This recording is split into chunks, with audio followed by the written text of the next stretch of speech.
You know, the first few people I told, I had acceptance from and it felt good. But the acceptance didn't last long. The more people I tried to tell. In this video, I meet back up with Patrick to try and better understand his Bigfoot experience off the Meramec River here in Missouri. It was a dark moonlit night when Patrick was woken up by what he says could only be described as a raged gorilla. As the creature paced his hunting blind all night, Patrick was helpless and at the mercy of this angry Bigfoot. As a person with many paranormal and Bigfoot experiences, I am teaming up with Patrick to hear his story for myself and hopefully gather a better understanding of the Bigfoot activity.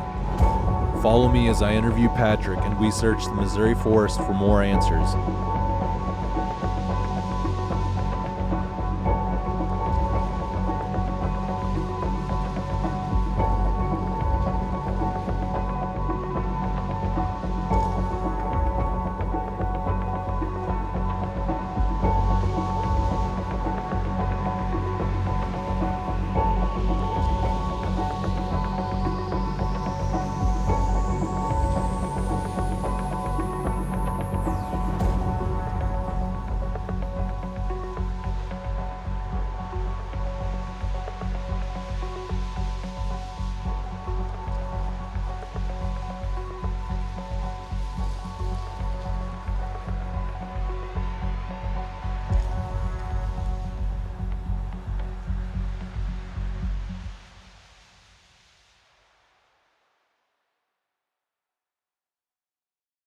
I'm here with Patrick, and he previously told his story on my channel. I'm pretty sure you guys saw that. He was also on Sasquatch Chronicles and Understanding Bigfoot, and I have him here today for a live interview. So Patrick, if you would, kind of run us through your experience and what happened that day in the hunting blind off the Meramec River. All right. Well, it was. I remember it was time of year. It was around October. I'd gotten laid off work. My sister had recently just lost her job, and so and it was bow season was open in Missouri, so I was hanging out at her house and doing some hunting out there, just to pass time since I was laid off, waiting for work to pick back up, and she had a feeder out there for the deer to eat their corn, and I had a little hunting blind in the corner of a field that was surrounded by woods about, I don't know, mile and a half off the Meramec.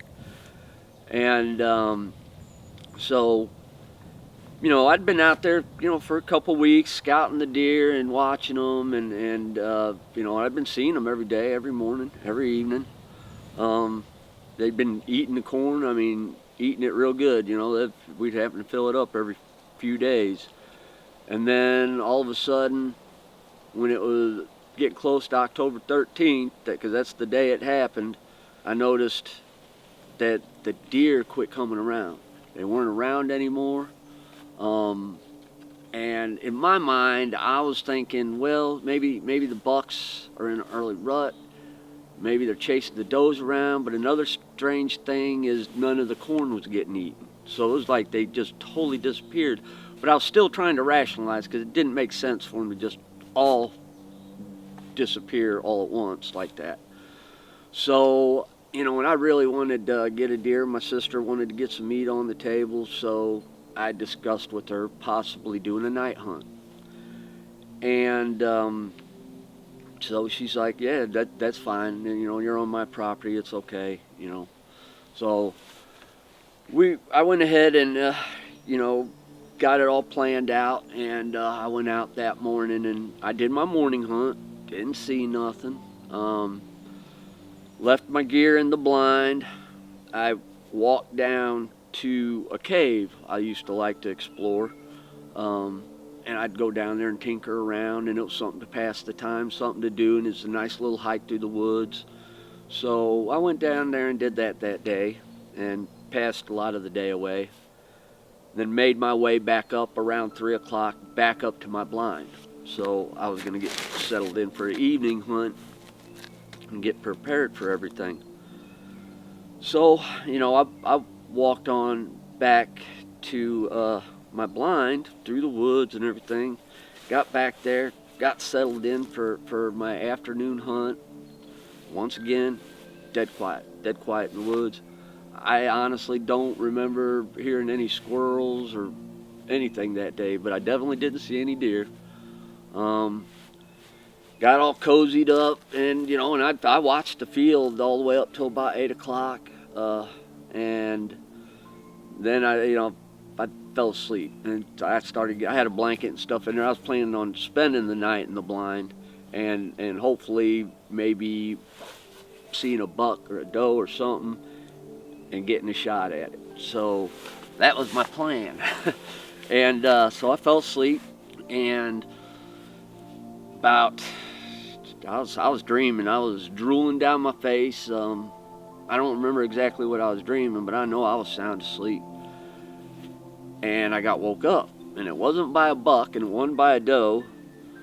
But the first thing that I thought, I'm trying to gather my thoughts, and I'm waking up, and I'm sitting in a chair just like this inside my blind, and all I have is a little opening about this big that I can shoot an arrow out into the field. And I wake up, and I've got my crossbow in my lap, and my first thought was, is that a damn gorilla? Is that a gorilla? And I'm thinking in my head, like, is it one of these roadside parks or safaris lose a gorilla? I'm like, what is that? Because I can hear, and it sounds like, and I don't know if it was beating chest, but in my head it sounded like, and I don't know if it was hitting a tree, beating its chest, but it was screaming, and it was kicking up leaves, and it was breaking branches, and I'm completely confused, and I don't know what's going on. And and at this moment, the fear hadn't set in yet because I was still so confused about what was going on. Because I'm hearing a gorilla in the woods of Missouri, a mile off the Meramec. There ain't supposed to not be any gorillas in these woods, but I think there are a type of ape running around. So I'm sitting there listening to it, and I can hear it moving behind the blind. I can hear it moving through the leaves and just throwing a ruckus. And I'm looking at the field, and the moon, I don't know if the moon was full that night, but there couldn't have been a cloud in the sky, and it had to be close to full because it looked like there was a spotlight on that field. It was so bright. I could see everything like there was no tomorrow. And I can hear this thing moving behind the blind, and it starts to move around to the side. Then it starts making another howling sound, but like a deep guttural sound. But when it was doing, let me back up a second. When it was doing the screams behind me, the roar and the I could feel it in my chest. It was just so loud. I'm like a quarter of a mile away from other houses, and I'm like, how is this not waking people up? How can, and I'm expecting somebody to freaking, come out there with a light or something, because I'm just like, it's so loud. I can feel it in my body, in my chest, in my bones. And it moves around to the side, and then I started getting scared. It was making a sound like a howler monkey, and it was very deep and guttural.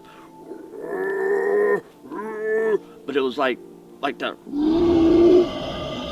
and it was just inexplicable what I was hearing. And then in my head, I'm like, is that a howler monkey? I'm like, what is? It's like Jurassic Park out there right now. I don't know what's going on. I'm scared to death. And at this point, it's moving up the tree line, and it's making this noise, and I'm getting scared because it's bright. It's very bright out, and I'm got my crossbow. I'm holding my breath the whole time it's moving around my blind. I'm holding my breath, praying. I started praying to God, please don't let me see this, because when it started coming up the wood line, in my head, I just knew it was going to walk out into that field. And I started praying to God, please don't let me see this. Please don't let me see this, because then I'm going to have to make a decision on whether I'm going to shoot it, or whether I'm going to sit here, or whether I'm going to have a heart attack. Because in my head, I could imagine it. I could just see this huge orangutan thing. It's all what I'm not thinking Bigfoot. I'm still thinking some type of huge monkey, and it had to be huge because the sounds it was making were just off the charts, off the charts. And then it circled, and maybe God answered my prayers, because then it started to circle back around, and it started to go behind my blind again, and then it started making a sound like a garbling, like I've heard it on the Sierra Sounds, or it plays, and I think he said 2 of them were arguing over some food. But I think this was one creature, and it was making this sound, and it sounded like a demon from hell. At this point, I was literally holding my breath, clutching my crossbow, praying to God, and just I didn't know what to do. And this all took place exactly at 2 o'clock in the morning, because I remember when I first heard that sound, that's the first thing I did. I looked at my phone. It was 2 a.m. on the dot, and I was just completely confused, scared. I didn't know what to do. I thought at any minute it was going to realize where I was and come crashing in there and just rip my head off. And I knew one arrow was not going to do anything to whatever that was making these sounds. But eventually, it finally quit making such a ruckus, and I could hear it moving through the woods. I could hear it walking through the woods, and it was walking away. And I guess from the adrenaline rush, I don't even know how long this took, because I didn't ever look at my phone again to see what time it was. I eventually just passed out from the sheer exhaustion of being so scared and the adrenaline that was flowing through me. I fell asleep, and at about 4 o'clock in the morning, I heard it again, and I jumped up, and the fear came back, but it was in the distance, and it was between me and the river. I could tell it was between me and the river because of the direction the sound was coming from, and it sounded like it was further away, maybe towards the river, and very close to in the direction where this cave was. So I felt a little more relaxed, and but it was making the deep guttural, the whoa, and the deep guttural howler monkey sound again, but it was in the distance. But I was like, good, it's moving away. Everything's going to be okay. So I fell asleep again, and it wasn't long after that. That happened at 4 o'clock in the morning, because I remember I looked at my phone. So this was 2 hours after the first incident. Mm-hmm. And so I fell asleep again, and my alarm goes up for me to get up for my morning hunt. I immediately grab my phone. I am so freaking scared that this thing is going to hear my phone, hear my alarm, and know exactly where I'm at and come right back to me. I rip the back off my phone, and I take the battery out. I rip the battery out of it, because it's the quickest way I can think of to shut my phone off. I was just in so much fear. When it went off, there's just so much fear pulsing through me. And at this point, I was up, and it was still dark out, and I sat in that blind, I wasn't going to shoot a deer if one came out. I just wanted out of that blind. I was praying for daylight, and when it finally got there, I ran back to my sister's house. I left my crossbow and everything out there. I ran back to my sister's house, and I told her about what happened, and I told her about the sounds, and she says, "Oh, PJ," she's like, "I've heard them sounds. I've heard them snarling, growling sounds right behind my window, right underneath my window," and her window's like 8 foot off the ground, her bedroom window. She's been hearing them all her life. She's been hearing howls out there all her life. And at one point, she found strands of reddish-brown hair on a fence right behind her house. Right after one of these nights, she heard those sounds. My nephew found it when he was little. This was back in the 70s, so, nobody kept that kind of stuff back then. Nobody knew what it was or anything. So, just got pitched and forgot about. So, and I told her about it, and it made me feel a little better, but I still didn't know what I was dealing with. And then I went and I told my oldest daughter about it. I told her, I said, I'm not crazy. This really happened. This really, really happened. I'm not crazy. And she looks at her boyfriend. She's like, and she'd been dating this kid for a long time, and I knew his dad and stuff, and he was just a good old farmer, church-going guy, and he proceeds to tell me that his dad had been looking at some property off the Meramec out here in St. Clair, and him and a buddy of his, and they was looking to farm it. I don't know if he was going to rent it or buy it, but they were looking at it, and it was getting about dusk, and he said, the sounds you just made, he said he heard the exact same sounds coming out of the woods that day. He said it was real deathly quiet up to that point, but when those sounds started, he said they got scared and they got in the car and they started the car and tried to get out of there. But the ass end of the car got lifted up off the ground. And the boy's dad told him that when he turned around to look through the back glass and see what was going on, all he could see was a dome-shaped head and shoulders covered in hair. And he said he just kept the engine revved and finally dropped it and they got out of there. So when he told me that, and this was like only a mile from where my encounter happened.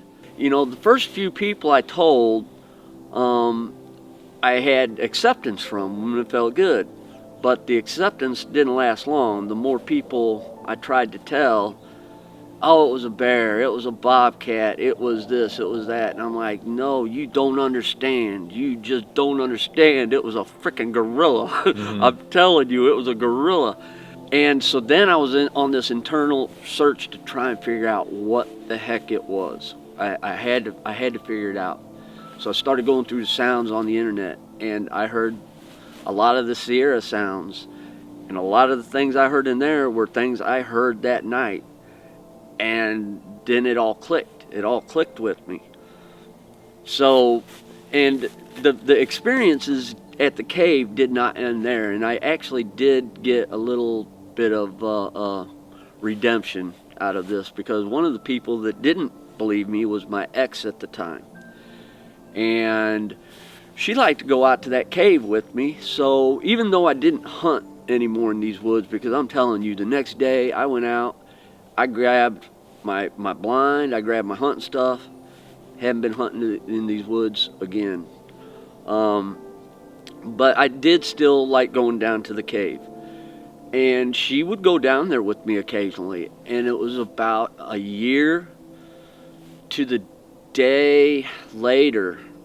And we were out there, and it was getting about dusk. We were getting ready to leave. We were walking out. And we heard what sounds like an Ohio howl. I mean, really, really loud and long, and it was directly in front of us. Then we heard another one, and it was behind us. And then we heard another one, and it was like behind us, but off to our left a little bit. And then we heard another one that was in front of us off to our right to a little bit. When I looked at our location on a map later, I noticed that all these spots were right around the river. They were all on the river, the directions they were coming from. And she looked at me and she said, "What was that?" And I said, "I don't know. It wasn't a person. It wasn't a coyote. It wasn't a dog." I was like, "I don't know." I was like, "I got my suspicions, but I'm not sure." So we left that day, and that was about it. To me, it sounded like they were communicating to each other, locating each other right at the end of the day. And it kind of spooked me a little bit, but we still kept going out there, and we went out there again a few days later, and she just happened to be on her period at this time. And I don't know if it has anything to do with it, but she went to the bathroom a couple times as we're walking out to the cave. And we get to the cave, we do our thing, we dig around, we sit, we enjoy the day, we're looking at the river, getting towards dusk again, we're sitting out in front of the cave, getting ready to leave, and all of a sudden, from across the river, we hear,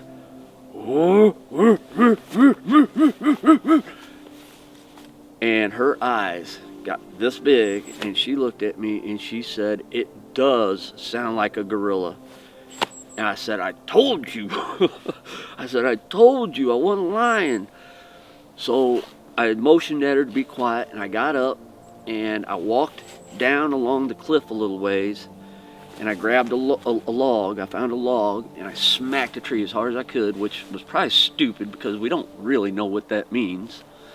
But I did it, and it was loud. And when I came back to her, she said, when you did that, she said it sounded like a scared chimpanzee running up the hill. She said I could hear it running up the hill on the other side through the leaves, and she said it was going woo, woo, woo, woo, woo, woo, woo. She said it sounded just like a chimpanzee.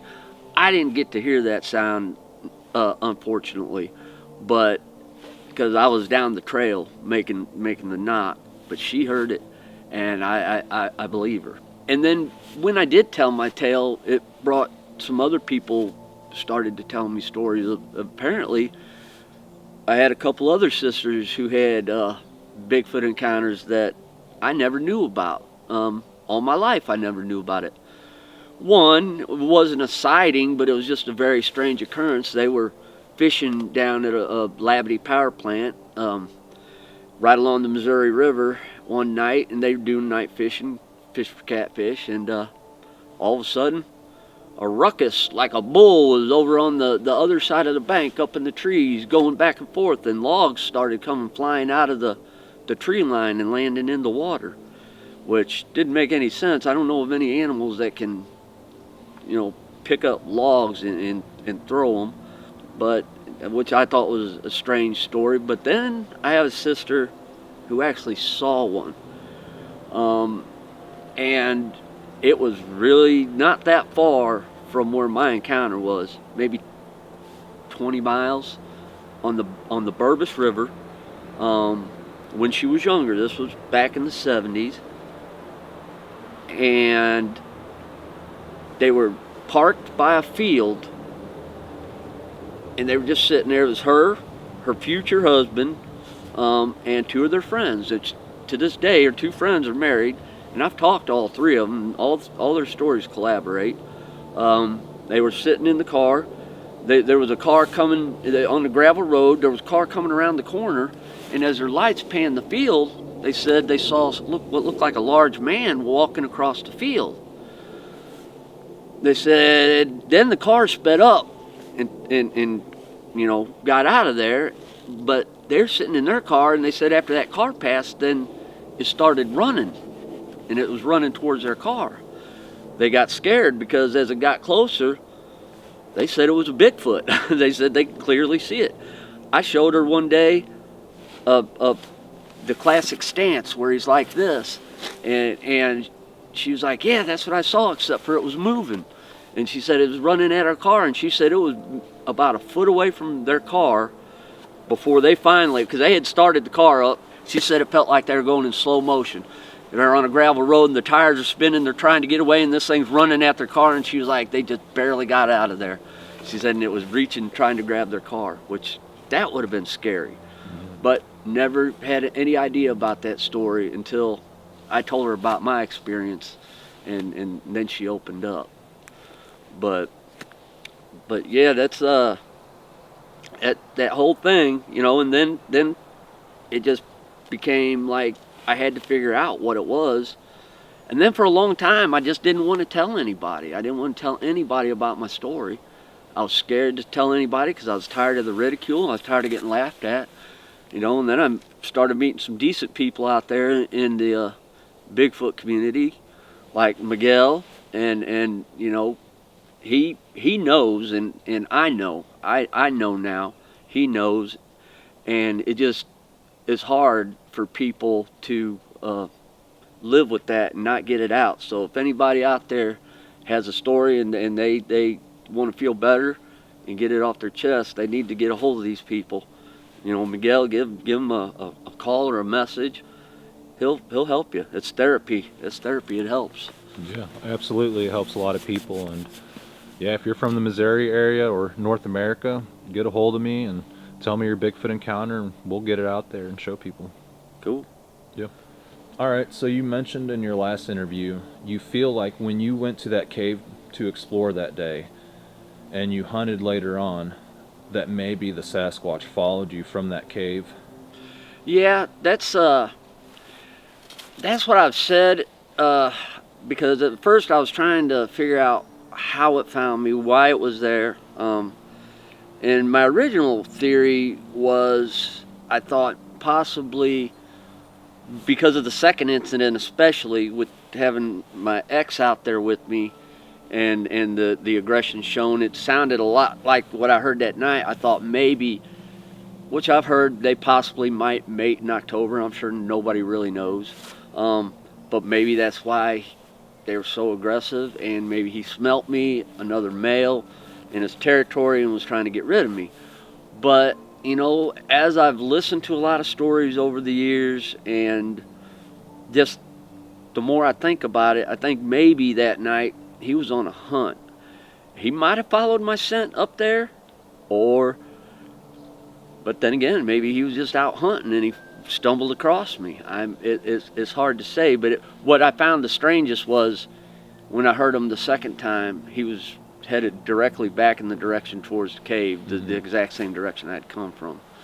So I don't know. Do you feel like the moon had him more active that night? I think so. You said yeah. it was really lit up that night, and you could see pretty good. Yeah, it was like it's like a spotlight on the field, and when I say that, I'm not even joking.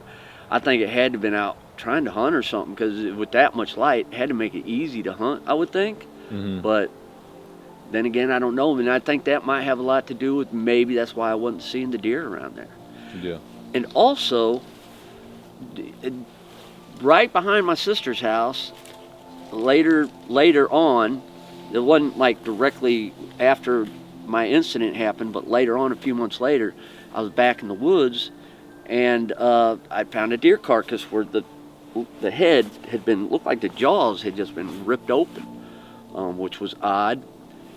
And this probably doesn't have anything to do with the Bigfoot thing. Maybe it does. I don't know. But also, a short time after my experience, I couldn't go into the woods for a while around there, even on her property, because there was a elderly lady about 2 years earlier that had disappeared. Nobody ever, didn't know what happened to her. She just disappeared. She lived not far from my sister's house. Well, apparently, right after I had my experience, they found her remains, and I guess they'd been there the whole time. They said there was no foul play involved, but they found her remains very close to my sister's house in the woods back there. Whether it has anything to do with it, I don't know, but there are a lot of, missing 411 cases, so you don't know. Yeah, very well could be. Yeah. Did you have any type of game plan on what you were going to do if this Sasquatch tried getting inside the tent?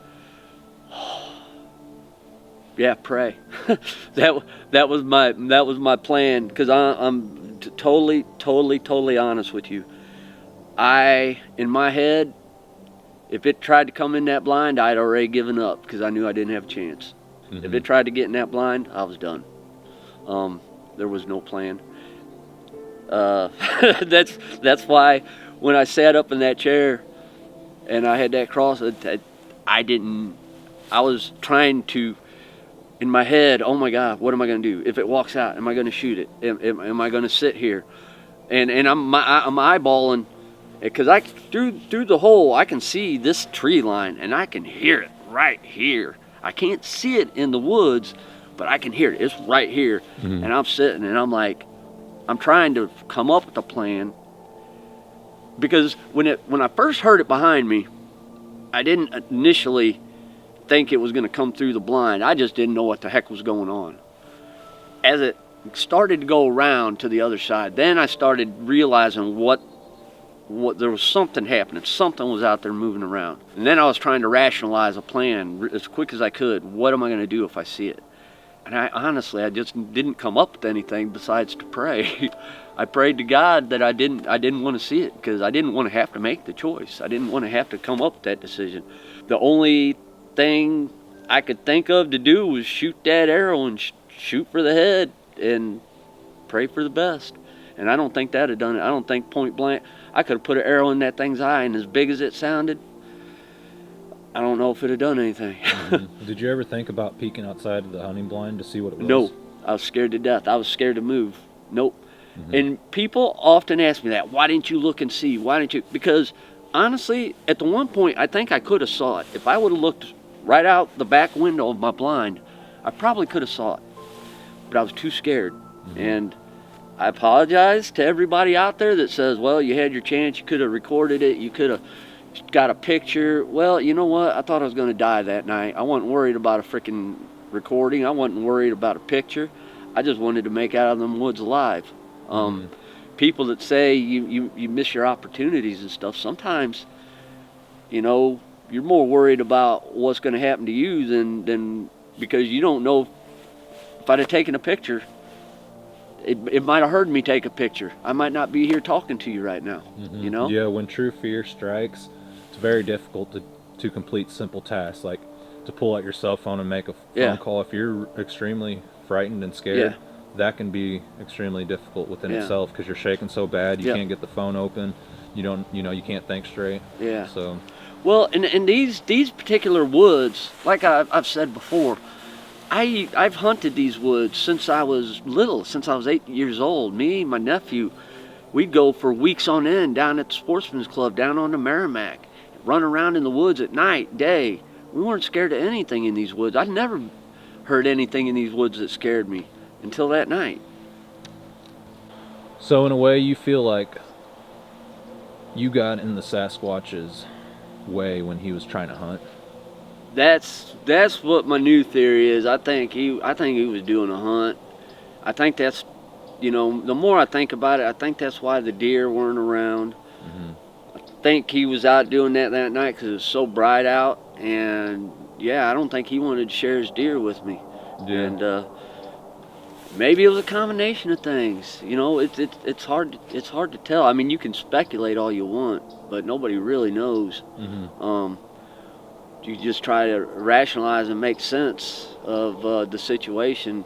The only thing I can tell you that I could probably say with certainty is he was pissed off.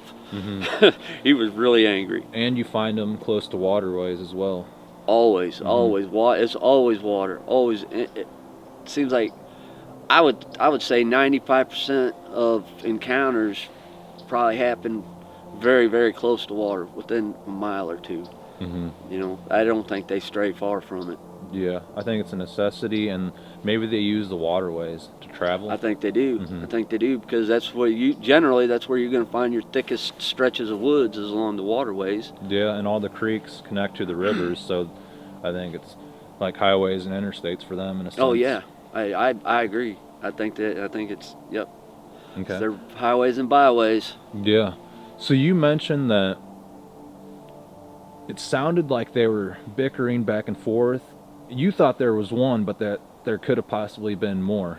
There could have been. I'm telling you, when there was so much ruckus going on outside, and I was so confused and scared. I can be honest with you. I wasn't trying to listen if there was one or two. I heard, and it sounded like a freaking party going on out there. Yeah. I mean, leaves. Well, I'm going to tell you, if you see one, chances are there's more around. Yeah, and I do believe that. And I think about that. I could hear them moving out there, but it might have been two. Maybe that's why I was hearing multiple vocalizations, you know, the sounds. But I already know there's more than one out there, because I didn't know at that time. But a year later, when I heard the vocalizations 4 different directions, that was 4 different individuals. And it sounded like the Ohio howl. It was long. Okay, so we'll describe that. You're at that area and you hear vocalization off of a bluff, or is it? It was from the river. We were up on a hilltop, like on one side of the river, and it was coming from the river valleys. The one across from us, it came from.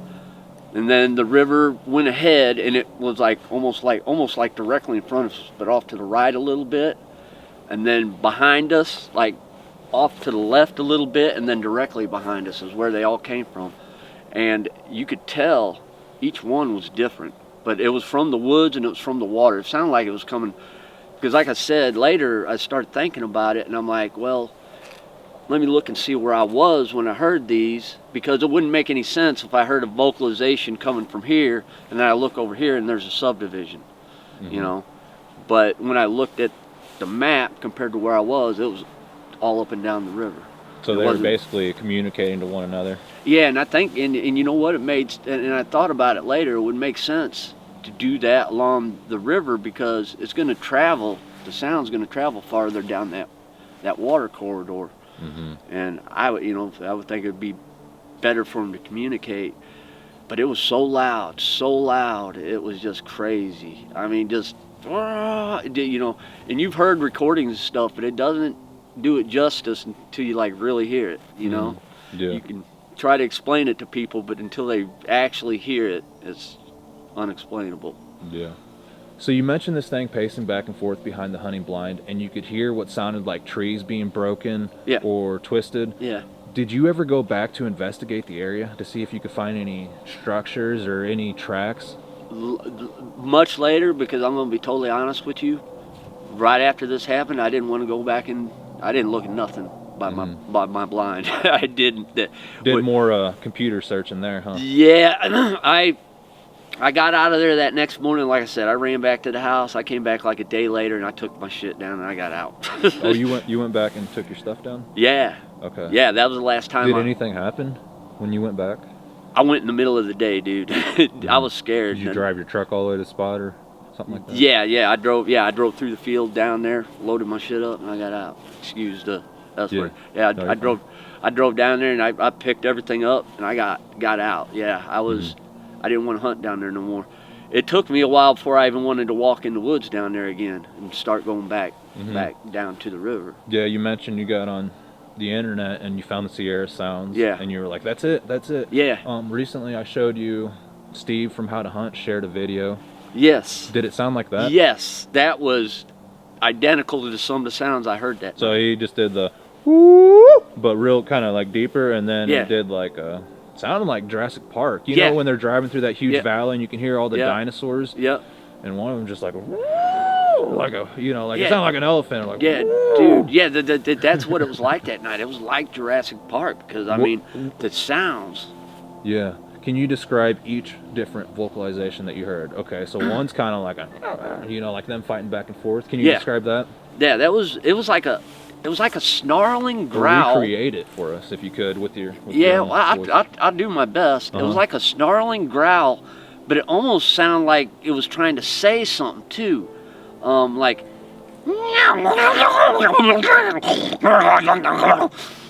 So that's when you thought there's a freaking demon out there. Yes. There's a demon out there. Yes. And I feel silly making that sound, but that's what it sounded like, dude. But it was loud. It was like way loud. Like, did it sound lower to the ground, like 3 or 4 feet, or did it sound like 7 to 9 feet? When it did that, it sounded like it was lower to the ground. Like when I heard it behind me, it sounded like it was, up here. It sounded, I could picture a gorilla standing behind my blind making that damn sound. So the one behind you kind of sounded like it was taller? Yeah. But when I heard it off to the side, I couldn't tell because it was too far off. But then when it came back, for some reason, it sounded like the sounds were coming from lower, like lower. So I was imagining a demon like crawling on the ground making this sound. And I'm just like, at this point, I'm just so scared and confused because I'm hearing things I've never heard before. Don't have a clue what they are. And I just don't know what to do. And it sounded like it was almost trying to talk, but it couldn't. And that was more terrifying than any of it. That part right there, when it made that sound. Yeah, it just sounded like a human with like mental issues maybe out there, or a demon. No, dude, this I don't think a person could have made these sounds. Like I tried to make a good imitation. But it's nothing like what it was real. I mean, the real sound it made that night, the pure volume, I couldn't see it being a person. It was purely animalistic. Yeah. But that was demonistic. That part was demon. The earlier sounds, they were very animal. Okay, describe the next sound. You got the bickering back and forth, demonic sound. What's the next one? Can you describe like a primate-ish sound or like a human type sound that you heard, or caveman? Well, what's the next one? The other next sound past that one was when it did the howler monkey, but it was kind of going, it was doing a woo. But when it would get that part going, it would like lower its tone, like woo. And I can't do it very well. But then it would like a howler monkey when woo. I'm gonna make myself cough if I breathe in too hard. But how that howler, that deep reverberating, just like echo, loud, super loud, and it was making that sound. That's the best I can explain it. It was confusing because it didn't sound exactly like a howler monkey, but it was. I think the thing that made me think howler monkey was the pure volume, the how I could like it was vibrating me, and it wasn't even really that close to me at that time. It was 50 feet away, 60 feet away probably, and I could still feel it. Like in your stomach or in in my chest and stuff. It was just like it was vibrating my whole body. You think it was trying to do the infrasound on you, possibly? I don't know. That is the time I got scared. That is the time remember I said I got super scared? So it projected fear onto you in a way? It might have, but that was the point. That is the point when I got really scared, is when it did that particular sound. And then the other one sounded, like an ape. Sounded like an ape. I mean, but like super loud. I mean, just like 1,000 times louder than that. You know, I could just feel it. I could hear it out there. Oh my God. I still remember sitting in that chair and just the thoughts going in my head of what was behind me, and the thoughts kept changing because the sounds kept changing. I'm like, first I'm picturing a gorilla, then I'm picturing an orangutan, then I'm picturing a freaking howler monkey, then I'm picturing a demon, and then I'm praying to God, please get me out of here. You know, it was like the most horrifying, terrifying night of my life. All right, Brittany Marie asks, I've come to a point of wondering, what are they trying to tell us? Each individual has different experiences, but one thing, when someone has a more frightful and scary attack, what are these beings trying to tell us? Well, I think people do have all types of different experiences. Some are peaceful, some are pleasant, some are scary, and you know, and sometimes maybe if they encounter us in the woods and one starts to be aggressive, maybe they are trying to keep us away from the rest of the pack.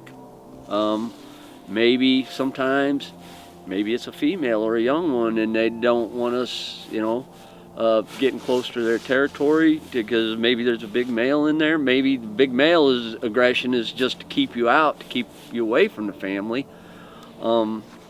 I think they're just like people in the sense that their emotion, they're emotional. So I think if they're aggressive, could they be possibly, I think in your question he didn't get to the bottom part, but could they be protecting us from something? Maybe. I mean, who knows what they know that we don't know? Do you think they can project fear onto us? Oh, I definitely think they can. I think, well, they're just the pure massiveness. Everything about them can project fear. And you know, they say they may have the ability to put out infrasound. And you know, is that what hit me the night I had mine? I don't know, but I just know at a certain point when I just was instantly hit with an extreme amount of fear. But I think that particular night it was trying to get rid of me. I think that was its only point. But other people have experiences, and you know, there's different situations for every person, and I don't necessarily think the Sasquatchers are always just trying to maybe get them to move on. Maybe sometimes they're just trying to say, hey, here I am. You know, you just don't know. So more or less, you think you almost made it on the missing 411 list? I think I was probably pretty close. Yeah. I think that guy was not trying to keep me from being harmed by anything. I think He was doing all the harming. Yeah, he had some harming he wanted to do.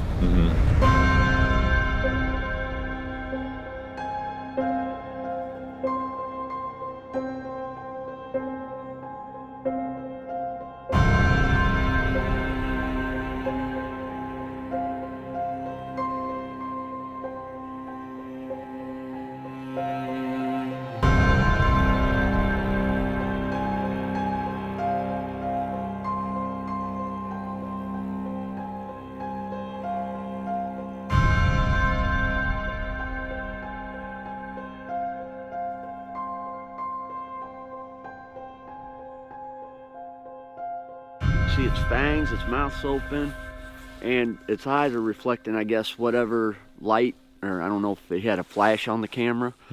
I think he had a flash because you can see it real good. I think that's reflecting its eyes, but that thing looks vicious. Do you believe in that picture?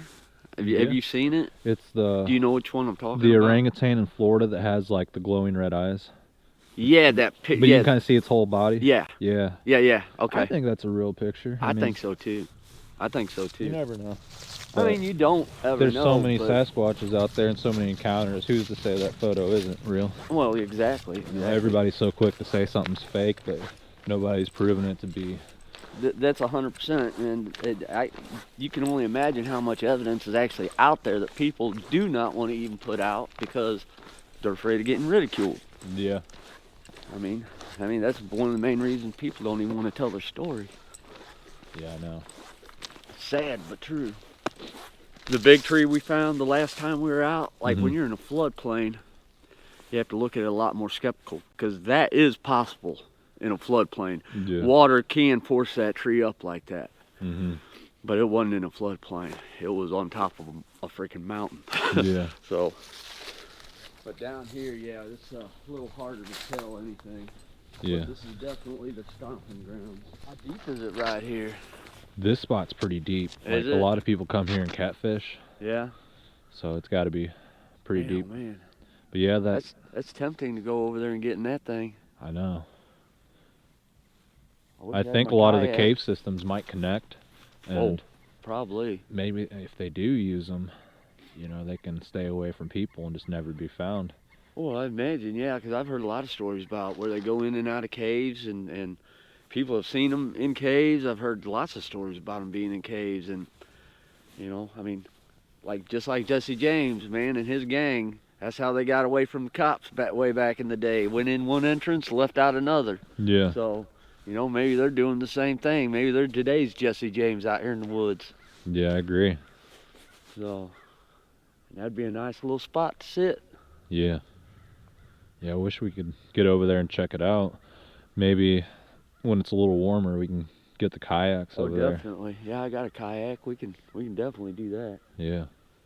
That's cool. Guarantee there's some arrowheads on this creek too, or this river. This is the Meramec? Yeah, this is the Meramec River. Okay. But yeah, I mean, as you're driving along out here and you just look out into the woods, there's just a lot of really strange things, man. Some of these trees, like I said, down in the floodplains, you can expect to see a lot of that stuff. But up here, you wouldn't expect it as much. It may, you know, you're gonna have storm damage and stuff, of course. But yeah, we noticed a lot of structures from yeah, this gravel road, so we decided to stop and check it out. and a lot of these cedar trees are bent flat to the ground. Okay. Let's approach this arch over here, straight ahead. Which one you see looking at? Oh, yeah, straight ahead right there. Yeah, this is a jumbled up mess right here, dude. Look at all this. Yeah. There's an X to your right. Two of them, kind of. Right here. Yeah. Or, hell, you got an A from over here. Check this out. This one's coming in this way. This one's pushed up this way. That one's weaved between them. And that tree is not growing right there. Yeah, it didn't grow right there. Freaking tree right there, so it had been put there. Yeah, and then we got this over here. An arch that's wrapped around that tree. We've got some more down there. Uh-huh. Definitely be possible for that big pine to make that arch, but it definitely looks like something blew this place up.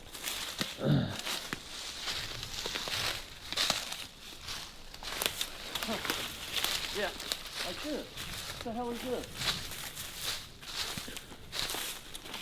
Why do you think the structure is up here on this hill above the river, above the Meramec River? Well, I think they're up here because I think, you know, this is where they hang out. They're going to hang out in these pines. They're going to come up here. They're going to hunt down there. But I think down there, a lot of their structures just end up getting demolished. I'm sure they're down there. I know they probably have structures down there too, but there's just too much other stuff going on down there that's flood damage. You get up here, yeah, you're going to have storm damage too. But when you have a tree going this way, a huge tree going this way, and they're wedged right in here between these two trees. It's a little odd. Yeah, it's really, really odd. It is odd. I mean, you can see definite X formations right there. Yeah, there's another. Yeah, I didn't solid even see that one.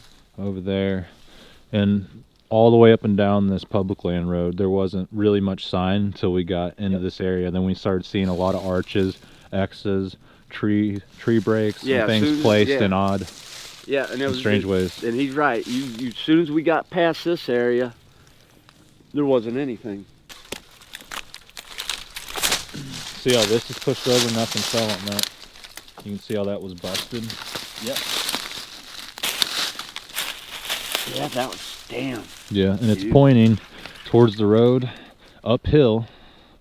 Yeah, they're all pointing in the same direction. Okay. Well, let's walk around a little bit more and see what we can find.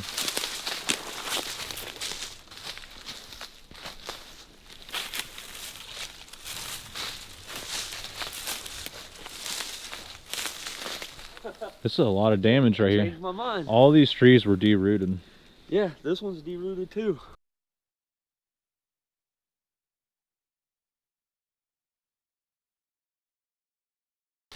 All right. What does the sign say, Patrick? All vehicles, including bicycles and ATVs. ATV vehicles are prohibited. So if we got the e-bikes, we won't be able to ride them in here. No, that doesn't make any sense. Why couldn't you take a bike? Why are they trying to keep people out? Yeah, that's weird. Holy. Okay, that's the biggest rub I think I've ever seen. That's pretty big. I've never seen a rub that big. That's pretty decent. Look at that. Except that tree over there. Okay. There's an absolute monster. Yeah, it is. Wow. Yeah. Just to give you guys a good reference, that thing is monstrous. Okay. I know where I'm coming back to. Yeah. Yeah. So it kind of looks like there's like a little shelter here. Check this out. Yeah. That's snapped. That looks like it was snapped. Yeah. That's pretty cool. Yeah, that's kind of strange. It is strange. Because that tree wouldn't have knocked this one down. No. Unless it was sagging, I guess, but it doesn't seem like I don't see what would have knocked this one down. This is solid, man. That was taken down when it was still alive. Yeah. This one's laying on top of it. Which really doesn't make sense. This one over here looks like this big snap. Oh yeah, good find. You see that one over here to your right? Yep. Isn't that weird? One too. And that one is also underneath it. It was over here. It couldn't have been knocked down. This one looks like it's been twisted. Yeah, that's strange. Huh. And they make an X. Right here, or a point. They come to a point right there. Yeah. Okay. Yeah, let's keep skirting this ridge and see what else we can find. That's worth filming right there. Look how that limb is just sitting on that tree. Yeah. But it looks like it was shredded. Like here at the end, like it was twisted or something. That's a good catch. That looks like it was twisted and snapped. Yeah. I don't see where it would have came from. No, I don't either.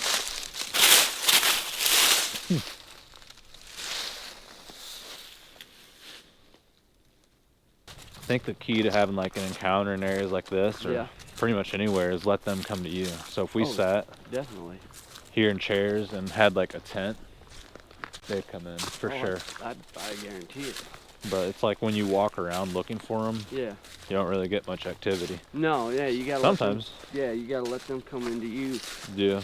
And you know, I think a lot of times you can kind of get them used to you if you keep going into their areas. I think it increases your chances. Yeah, I think so too. Some big hills out here. Yeah, there is. This place ain't no joke. But I like this because we got roads. Yeah. To walk on. But like this is a good way to see a Bigfoot, is by like not walking through the leaves and staying on a trail. Especially like not making a bunch of noise. When you're walking through the mossy areas. Yeah. That's a good way to have an encounter. Possibly kick one up. Just walking along, sunset's coming, we're just deciding on what to do, and we glance over and we see this on the tree branch. Kind of odd, very odd. Yeah, looks for like strip bark just sitting there. Yeah. And I don't think it came off that tree, and there's no branches below it. Like if a branch would have fell and this came off and the roof crumbled away, I don't see it down there. Yeah. So just kind of weird. That's a good find, Patrick. Yeah. Well, that was perfect timing. Yeah. I wanted to stop and talk for a minute, and that's the only reason I saw it. Yeah, I was getting ready to turn back around. Sometimes it's more about luck than anything else. It really is. That's all it is luck. Yeah. Right place, right time, or bad luck. Yeah. Depending on how you want to look at it. Dude. You saw something? Wait, I do see something. What is that? It's a guy and a dog. Okay, that freaked me out. Freaked me out too, dude. I thought it was like a fox or something. I seen movement and I'm like, it's about the shape of a person. Yeah. And I was like, well, it's Sasquatch.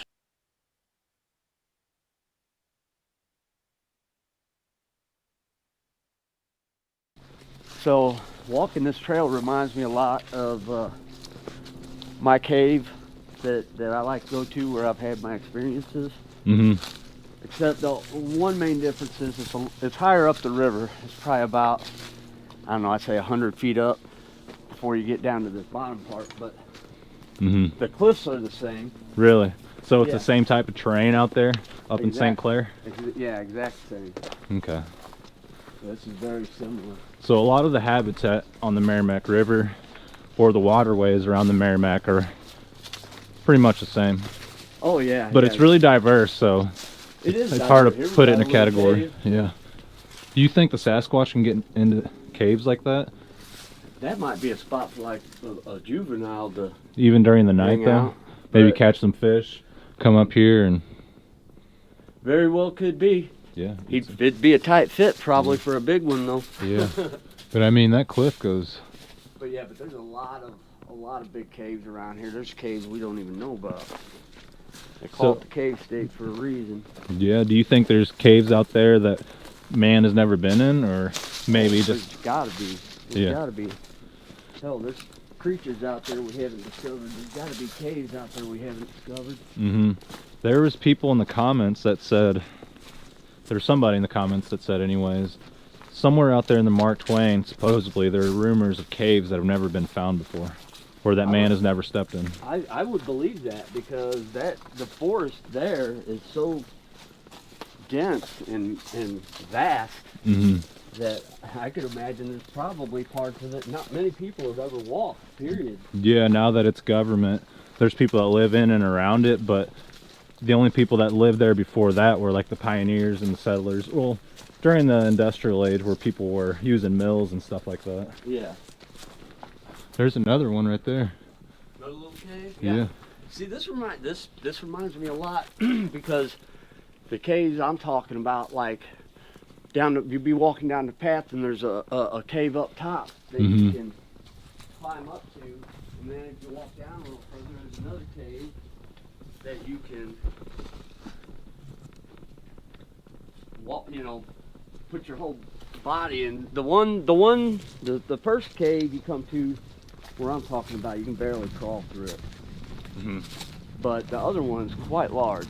I could see 3 or 4 Sasquatch fitting in that thing. It's a pretty big cave. Yeah. So why do you think the Sasquatch are so hostile towards hunters and outdoorsmen sometimes? Well, I mean, a lot of it, I think, has to do, honestly, is a lot of times they're going after the same game. Their competition. That's like trying to go to the grocery store and you're both trying to grab the last steak. There's probably aggression comes from that, and I tend to think that at least some of them know what firearms are. I know there's been a lot of reports saying that, when they come and encounter a hunter or somebody with a weapon, their reaction sometimes changes, whether the hunter is showing aggression by pointing the gun or whatever. So I tend to think some of them's got to know what weapons are, if not all of them. So you think it's the weapon that's eliciting the response?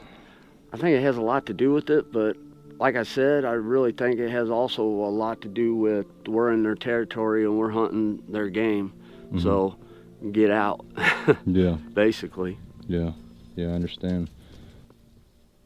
So one thing you mentioned was there was a lot of deer in this area, and you kept seeing all kinds of deer and wildlife, and then all of a sudden you weren't seeing anything. No, I wasn't. Could you describe that a little bit? Yeah. Well, I know you're really not supposed to have feeders out around season, but we had a feeder out and we put corn in it, so the deer made a 2-3 time a day habit of coming by the feeders and eating. So I was seeing them every morning, every evening. But I was waiting, to get a good shot, since I was using a crossbow, and they were coming in at times when in ways I just wasn't able to get a good shot. And then, so after about a week or two, I'd noticed that there weren't any to be seen. I mean, I wasn't seeing, and they weren't feeding at the feeder either, which was weird, because the corn was all on the ground, the feeder was full, and it'd been like 3 or 4 days, and I'm like, that's just really, really strange. So that's when I came to the assumption that, because I wasn't thinking Bigfoot are chasing the deer. That wasn't. I'm hunting deer. I didn't even think Bigfoot was in Missouri, so to be honest with you. But when that started happening, I thought the bucks were running the does at night, which I guess happens sometimes, and maybe we're just, or maybe chasing them out of the area. I didn't know, so I figured maybe if I try at night, then I can get a chance to see something. But that's how it all started. All started with seeing the deer and then not seeing the deer, and that's what triggered my my response to go out and hunt at night. And I guess I can attribute my encounter to that, because I think I was in his territory, and I know I've said in the past that I thought maybe it might be a mating season, and that's why the aggression was there. But then again, as you think about it, maybe he was pissed off because I was hunting his deer. So, and that's how he saw it. His forest, his deer. Didn't matter that I'd been in them woods all my life too.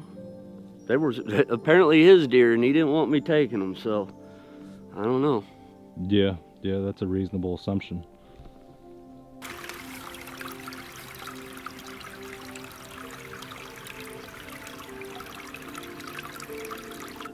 Yeah, no, there's tree structures up there. You think we can find any tracks? Right now, with all that snow that just melted, it'd be prime time. It'd be prime time. It's a good little thaw going on today. Yeah, I agree. But the river, but other than that, it's pretty much the same. And then just a big field on the other side and woods. But then hills like that, exact. This whole valley, all these valleys and creeks and rivers around here, they all look so similar. It's pretty cool. Yeah.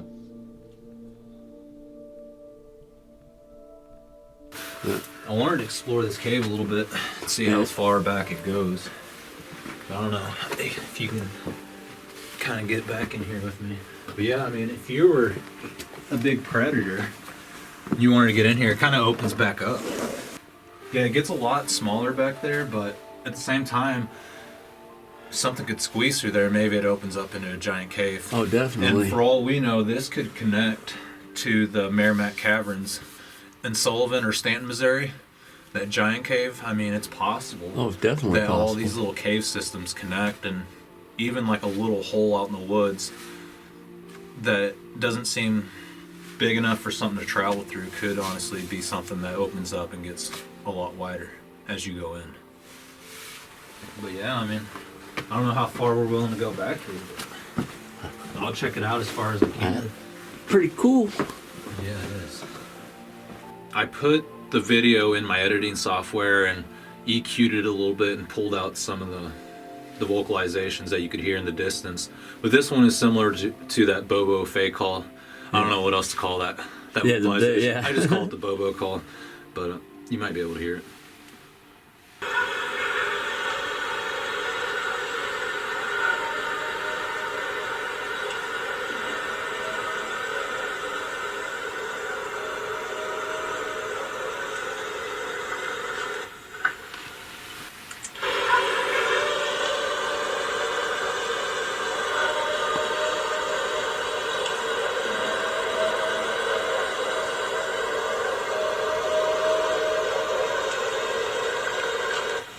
But yeah, it's hard to say. Yeah. But it sounds. Yeah, it like sounds that legit. Call. Yeah. Let's hope we don't hear anything like that in the back of this cave. Yeah. I don't know, are you claustrophobic? No. Okay. I don't know how far back we can get in here. Hopefully we don't find anything we don't want to find. Yeah. Oh wow, there's a big hole back here. Is this light messing up the night vision? No. Okay.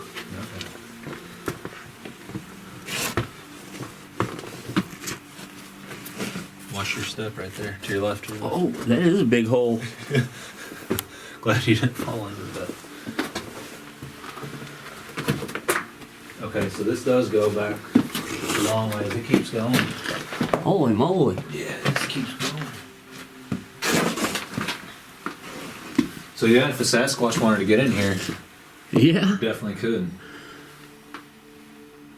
Yeah, it just keeps going back further and further back there. Holy cow, yeah.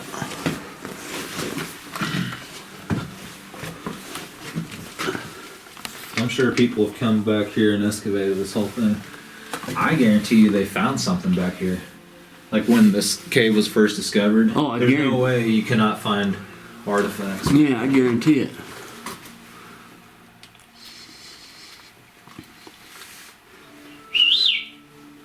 Hello! Well, it don't echo. Well, yeah, I guess it does. I don't know, I heard something back there. Something answers you, I'm out of here. If you can see with that camera, you're probably alright. Yeah. Once I get up here, I can see. It is a big ass hole, though. Yeah, it is. I was hoping we'd find something good in here.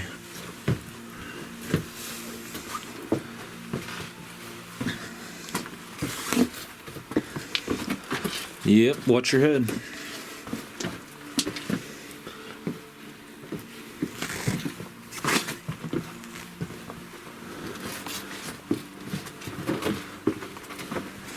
I didn't think that went back that far, but Yeah, that went pretty damn far back there. Yeah, that thing went way back there. That's crazy. yeah. So this is similar to the cave that you. Yeah, it's real similar. Yeah, very similar. Yep, same deal where you got a big open front, and it narrows down in the back. The only difference is that cave had a little stream running out of it, but Yeah. yeah, real similar.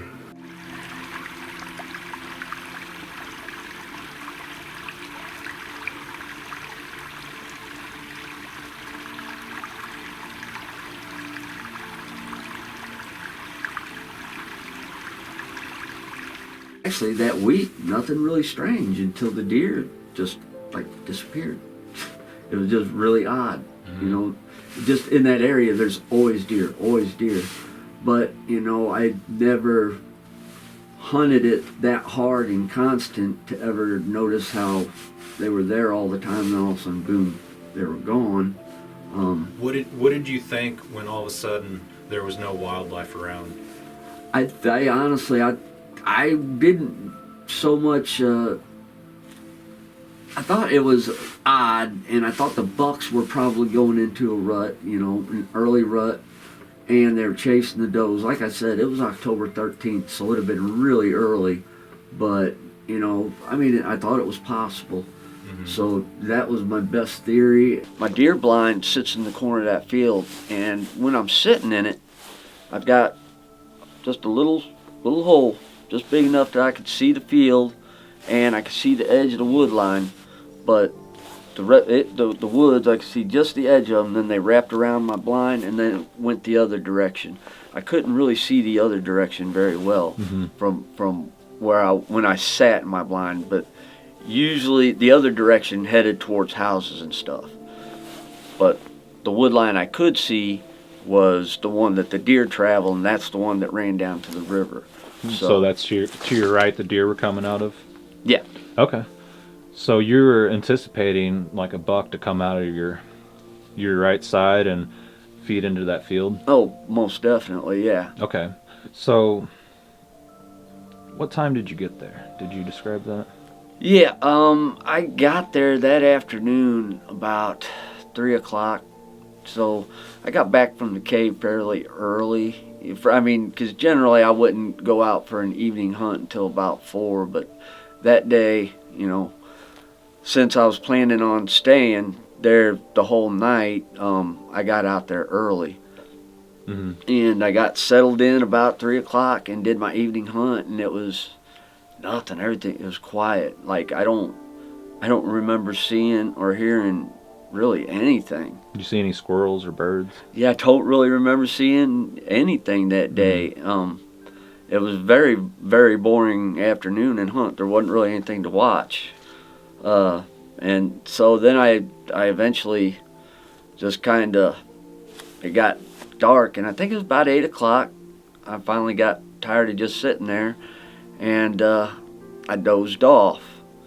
And I was sleeping pretty hard, you know, when you know,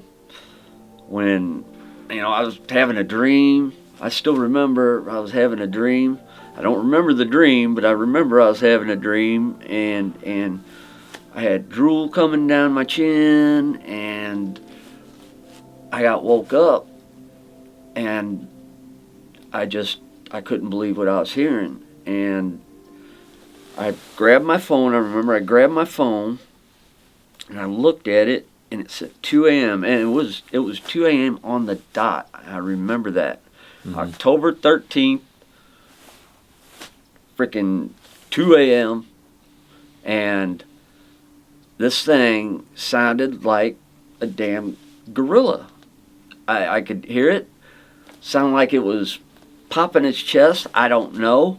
It's what I could see in my head, what it sounded like. You know, when like you hear the gorillas pop their chest. Kind of like a woodpecker, but it sounds like real hollow sounding. Yeah, but it was really loud. Okay, so at this point, it's 2 a.m. 2 a.m. You got to your hunting blind. Yep. And you fell asleep for a little bit, correct? Or you had went to the blind the night before, correct? I had got there that afternoon at 3 o'clock at the hunting blind at 3 o'clock. I set up, I did an evening hunt, Mm-hmm. and I fell asleep about 8 o'clock Oh, okay. in my blind. So you woke up. I woke up at 2 a.m. That's why I was still in my blind. Mm-hmm. And I'm in the middle of the woods. And, well, not the middle of the woods. I'm at the corner of that field surrounded, on every side by woods. But I wasn't too terribly far from houses, though. Mm-hmm. There was, a house that was maybe a quarter of a mile away. So when I got woke up by this sound, I couldn't understand how it wasn't waking other people up, because it sounded like a gorilla going, oh, oh, oh, oh, oh, oh. But I mean, what at what depth were the vocalizations? I mean, was this full on? Just full. So it sounded on. like I could feel it in my chest. So when it did those low grunts, primate sounds, Yeah. you could feel your chest reverberating. Yeah, definitely, because that's the thing that shocked. I mean, it just shocked me that I could feel it, and I sat up, and I was in a chair just like this, and I sat up, and I had my crossbow, and I remember I'm looking out the hole at the field, and it was really, really bright out. Like, I don't remember if it was a full moon, but it had to have been close to it, and it had to have been a cloudless sky, because it looked like there was a spotlight on that field and the edge of the woods. And I could hear this thing, and it was right behind my blind. And I could hear it making all this ruckus, and I was scared, and I'm thinking, is that a gorilla? I'm like, it sounds like a freaking gorilla out there. I'm like, how is this not waking other people up? I'm like, what is this? And this went on for a while, and I've often tried to remember exactly how long it was, but after I saw that 2 a.m., that was the last time I remember looking at the clock for quite a while. And I don't know how long each event was, because basically I was just so terrified, because then after it made the sound like a gorilla, it started making it like a howler monkey, like that really deep, just like, I don't know, guttural scream, just like, it sounds like something from frickin' Jurassic Park, and it was just blood curdling, and so I jumped up, and I'm still sitting in my chair, but now I'm clutching my crossbow to my chest, and I still remember this today. I don't think I've ever mentioned it before, but I still remember when I'm hearing it, kicking the leaves up, breaking branches, sounding like a howler monkey, sounding like a gorilla. I had this picture of like a really big orangutan for some reason in my head, running around in the woods doing this, and I'm thinking, okay, I'm looking out at this field, I have this crossbow, if I have to shoot something, I got one shot, and I only have a crossbow. So now I'm trying to decide what I'm gonna do if I see it, because then I have to make a very, very hard decision, and I didn't want to have to make that decision. I really didn't. So then it started making this snarling, growling, garblish. It sounded like a demon. It sounded like a demon from hell, and that's the only way I can describe it. And like almost like it was trying to talk, but it couldn't, and it was snarling and growling. And at this point, I started praying to God. I started praying that I did not want to see what was making these sounds, because I did not want to have to make the decision on whether to pull that trigger or not. Because one thing that happened to me when I was 13, I still remember it, like it was yesterday. It was me and my little dog, Pookie, a little dachshund, in an area just like this. Like I said, the cave's just like this, and there's a little trail down below, you know, that we'd walk from the clubhouse, and we'd go from the clubhouse and we'd walk down the trail, and it went right along the slough, because there was a little slough in between the river and the bank, and we'd take walks on down there all the time. And my sister always said that it made her nervous to go down that road. She didn't like it. She always got a bad feeling. And it was about the area we were getting, about to the area where the cave was, and Pookie stopped, and her hair was standing up on the back of her neck, and she's looking up into the woods, and she starts growling. And I'm like, what's wrong? I'm like, what are you looking at? And, you know, and I'm like this, and I'm trying to look into the woods and see what she's looking at, and I can't see anything. And then she yelps like something just freaking kicked her. Hell, I don't know, maybe she got hit with a rock. I don't know, but she yelped. And when she yelped, she turned around and she started like somebody was chasing her and ripping her tail off, just like, hey, hey, hey, and running. And I got scared, so I turn around, I start running, and then I hear something on the hillside going through the woods, running, paralleling us, running us with us. And I'm scared to death. And it follows us all the way until where the wood stops, then it stops. And then we kept on going, and we got back to the cabin where everybody else was, and I told them what happened, and they was like, oh, it was probably just a deer. I don't think a deer would have scared the dog, for one, because dachshunds are actually hunting dogs. And for two, a deer wouldn't have chased after us. And it sounded like a person running through the woods to me, you know.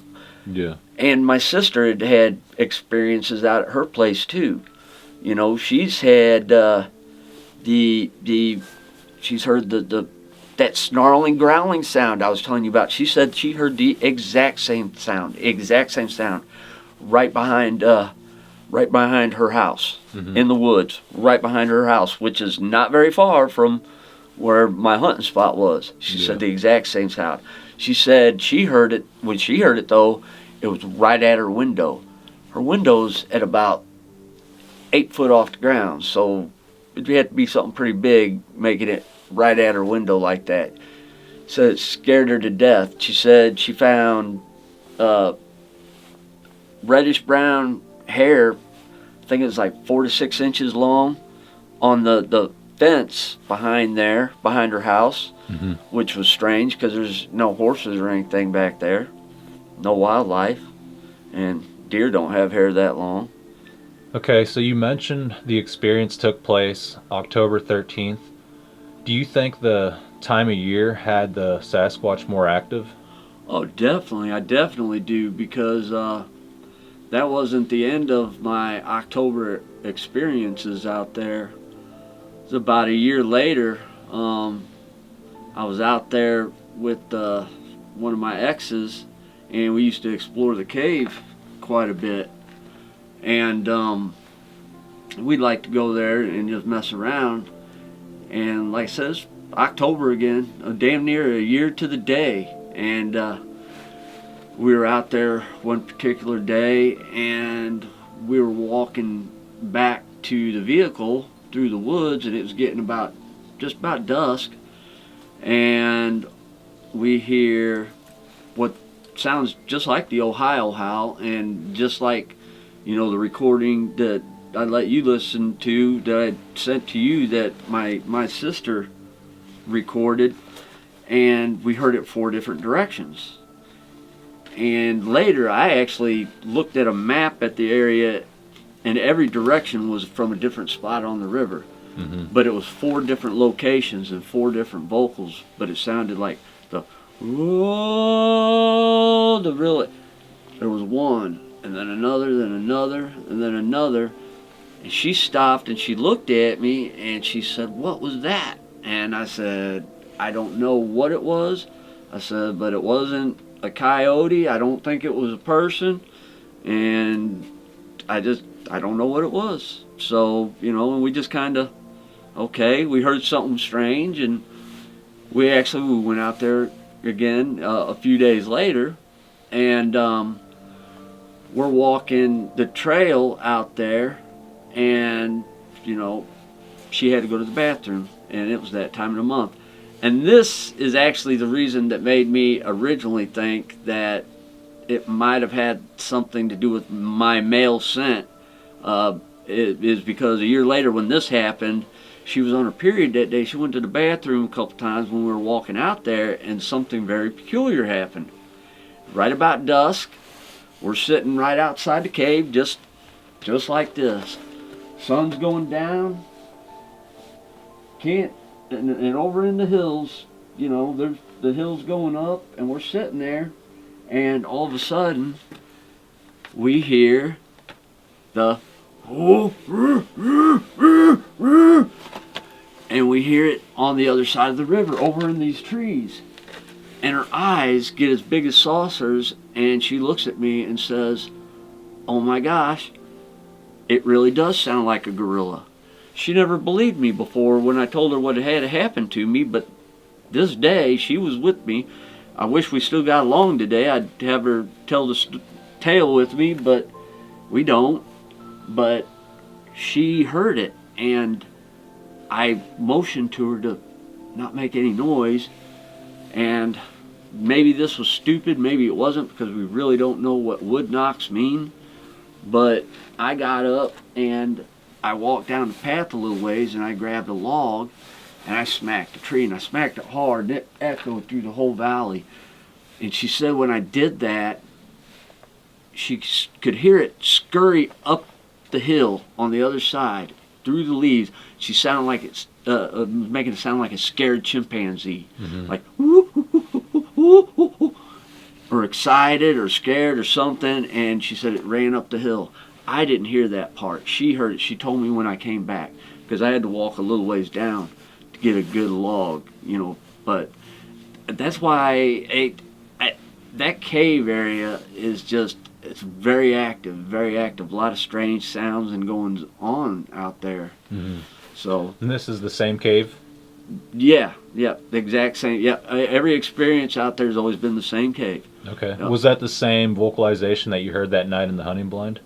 No, it was different. The one I heard in the hunting blind that night was more of a like a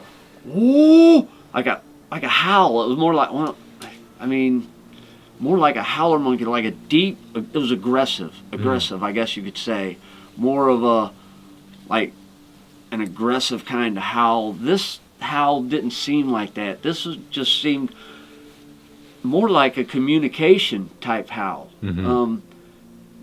Because in my head immediately I have heard the Ohio howl and everything else, and by this point I had at least.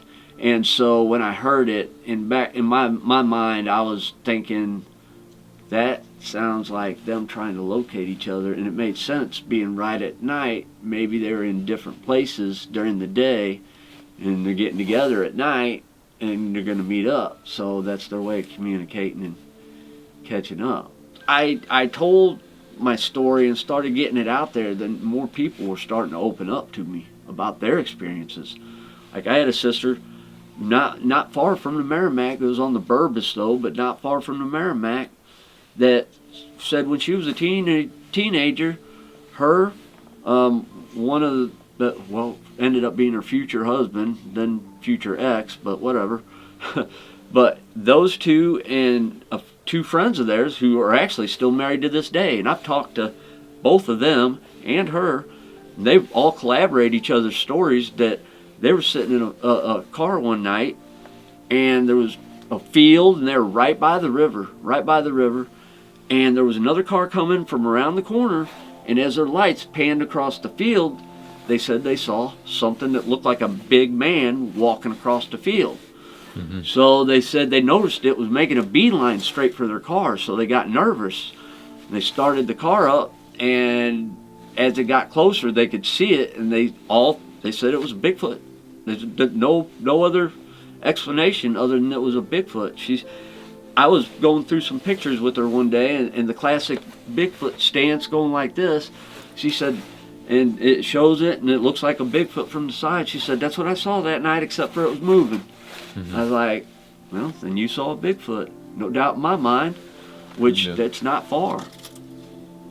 So I wanted to ask you, did you have a game plan on what you were going to do if the Sasquatch tried coming inside of your hunting blind? Game plan. Not really a game plan. Yeah, my game plan was to pray for my life.